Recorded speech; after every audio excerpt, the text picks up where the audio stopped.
Delhi NCR में रहने वाले लोगों की नींद भूकंप के झटकों के साथ खुली। सुबह तकरीबन 5:55 पर भूकंप आया, जिसकी तीव्रता रिक्टर स्केल पर 4 मापी गई। लेकिन गनीमत ये रही कि ये बहुत कुछ सेकंड के लिए रहा, यानी 3 से 4 सेकंड तक रहा। लेकिन सबसे अहम बात कि इस बार ये केंद्र दिल्ली में रहा, धौला कुआं के आसपास रहा और धरती से तकरीबन 5 किलोमीटर भीतर रहा। जाहिर तौर पर इसीलिए चिंता इस वक्त वैज्ञानिकों के लिए बड़ी थी, क्योंकि 4 की तीव्रता और केंद्र दिल्ली।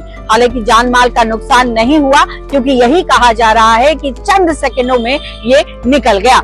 लेकिन सबसे अहम बात यहाँ पर यह है कि इससे पहले ये कहा जा रहा है कि 1960 में इसी तीव्रता के साथ भूकंप आया था, लेकिन चूंकि समय ज्यादा मिला इसीलिए नुकसान भी हुआ। इसको लेकर के आपको हम ये बता देते हैं कि दिल्ली जो है वो सेस्मिक जोन 4 में है, जो कि संवेदनशील माना जाता है। साथ ही साथ यहाँ से 3 फॉल्ट लाइन गुजरती हैं।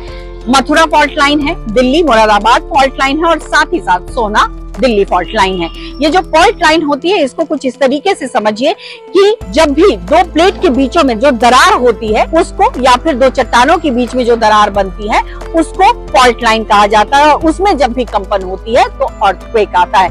जब चट्टान दरकते हैं धरती के भीतर तो भी कंपन पैदा होती है, और जब टेक्टोनिक प्लेट्स का मूवमेंट होता है तो भी अर्थक्वेक होता है। चूंकि दिल्ली हिमालय से भी सटा हुआ है, इसीलिए भी यहाँ पर लगातार जो है भूकंप का खतरा बना रहता है।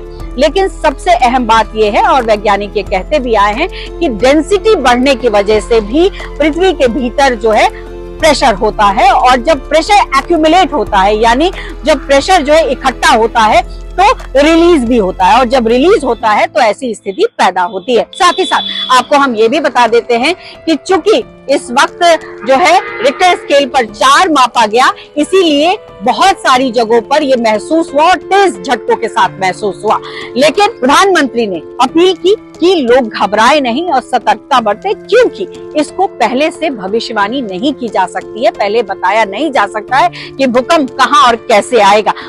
आने के बाद ही साइंटिस्ट जो है इसका आकलन करते हैं, और उसके आफ्टर इफेक्ट्स भी होते हैं, जो कई बार बहुत ज्यादा भी होते हैं और कई बार बहुत कम भी होते हैं। यही शुक्र मनाने वाली बात है कि दिल्ली में आफ्टर इफेक्ट्स ज्यादा नहीं हुए। ऐसे में अगर झटके आते हैं तो सतर्कता बरतिए, खुले मैदान की तरफ भागिए, साथ ही साथ लिफ्ट में का इस्तेमाल बिल्कुल ना करें। और अगर आप किसी वजह से घर से बाहर नहीं निकल पाए तो मेज के नीचे जाकर छुपे, या जो कॉर्नर पिलर्स होते हैं वहां खड़े हो जाए। ये कहा जाता है कि वहां इम्पैक्ट जो है वो कम होता है।